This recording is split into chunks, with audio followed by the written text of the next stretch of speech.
বিশ্ব আজকে একটি আইনহীন জঙ্গলের মতো হয়ে গেছে। তেহরানে সম্প্রতি আন্তর্জাতিক সম্মেলনে ইরানের পররাষ্ট্রমন্ত্রী আব্বাস আরাকচি বলেন, যুক্তরাষ্ট্রের আধিপত্যবাদী নীতি বিশ্বকে এমন এক পরিস্থিতিতে নিয়ে গেছে যেখানে শক্তিই একমাত্র অস্ত্র। তিনি বলেন, শক্তিশালী দেশগুলোর সামরিক বাজেট শুধু বাড়ছেই। এর ফলাফল ব্যাপক যুদ্ধ, সহিংসতা এবং উত্তেজনা। আরাকচির মতে এই আইনহীন জঙ্গল থেকে নিজেকে রক্ষা করার একমাত্র উপায় হল শক্তিশালী হওয়া।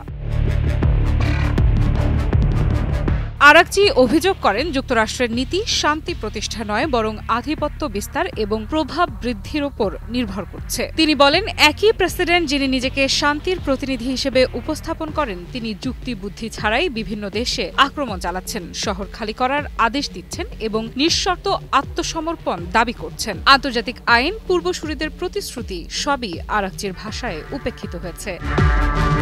ইরানি এই মন্ত্রী আরও সতর্ক করে বলেন, ইসরায়েল এখন যুক্তরাষ্ট্রের এজেন্ট হিসেবে পশ্চিম এশিয়ায় কাজ করছে। ফিলিস্তিন ছাড়াও এই অঞ্চলের নতুন এলাকা দখল করা হয়েছে। আরাকচি দাবি করেন, আন্তর্জাতিক আইনের মৌলিক নীতি উপেক্ষা করে ইহুদিবাদী সরকার তার সীমাহীন ভূ রাজনৈতিক উচ্চাকাঙ্ক্ষা পূরণ করছে এবং কোনো দেশই তার সামরিক ও নিরাপত্তা আকাঙ্ক্ষা থেকে নিরাপদ নয়।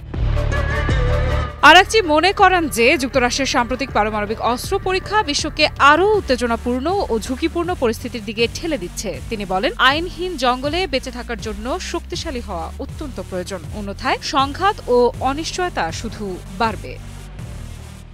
পররাষ্ট্রমন্ত্রী আরাকচির বক্তব্যে স্পষ্ট, আন্তর্জাতিক নীতি ও মানবিক মূল্যবোধ এখন শক্তির ছায়ায় সীমিত। শক্তিশালী হওয়া ছাড়া কোনো দেশই নিরাপদ নয়। তিনি সতর্ক করে বলেন, এই বাস্তবতার মুখোমুখি বিশ্বকে প্রস্তুত থাকতে হবে, না হলে শান্তি কখনো স্থায়ী হবে না।